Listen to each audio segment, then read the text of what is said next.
So that is now our shear box machine, and it contains of lots of different units.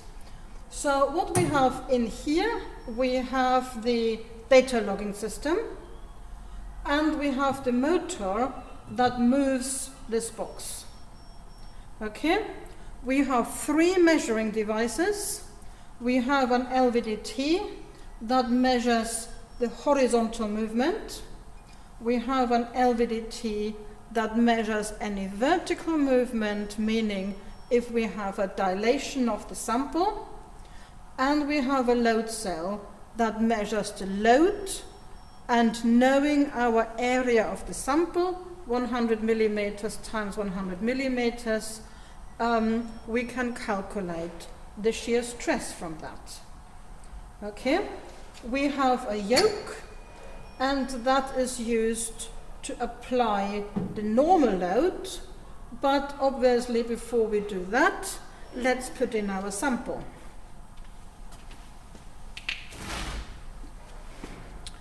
Okay, so there we have our sample, and I'm going to put that in.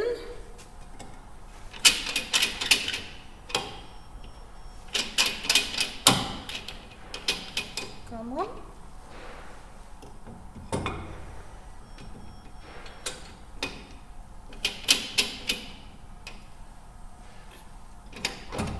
Like this. Okay, and now I can tighten this a little bit, and I can do this.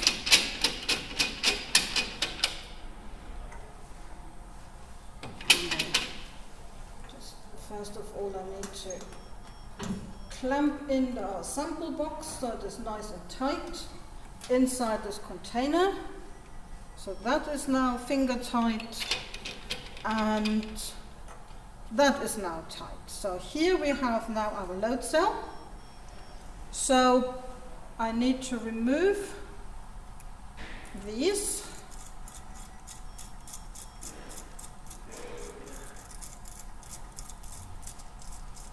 Yes, because if I don't remove these screws, we will basically break them during the shear experiment. Okay, now I'm ready to actually do the vertical loading of our sample. So I put that yoke on, and I turn that so it is on our sample, and needs to go a little bit lower. Okay.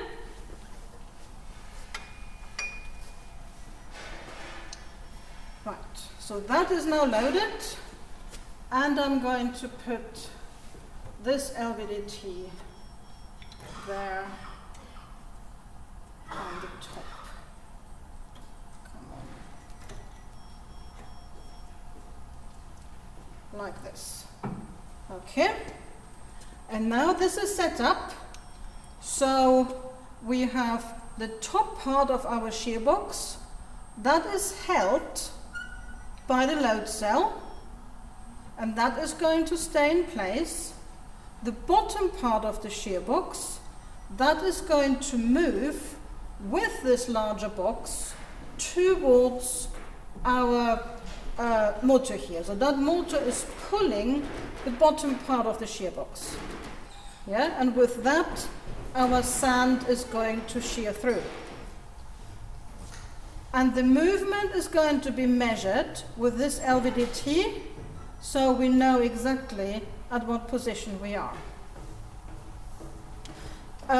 Now we have to apply a load. We have a cantilever, and the cantilever gives us 10 times more load on the sample than we are adding here. I'm putting the weight on the plunger, and I'm taking that away. So now I have 10 kilograms here. There we have our cantilever, and that distance is 10 times that distance. That means these 10 kilograms that I put there are becoming 100 kilograms loaded onto my sample. Okay? And now we are ready to start the test. Okay? Now we need to move the camera so we can see the little monitor of our testing equipment, so that will now be in the next clip.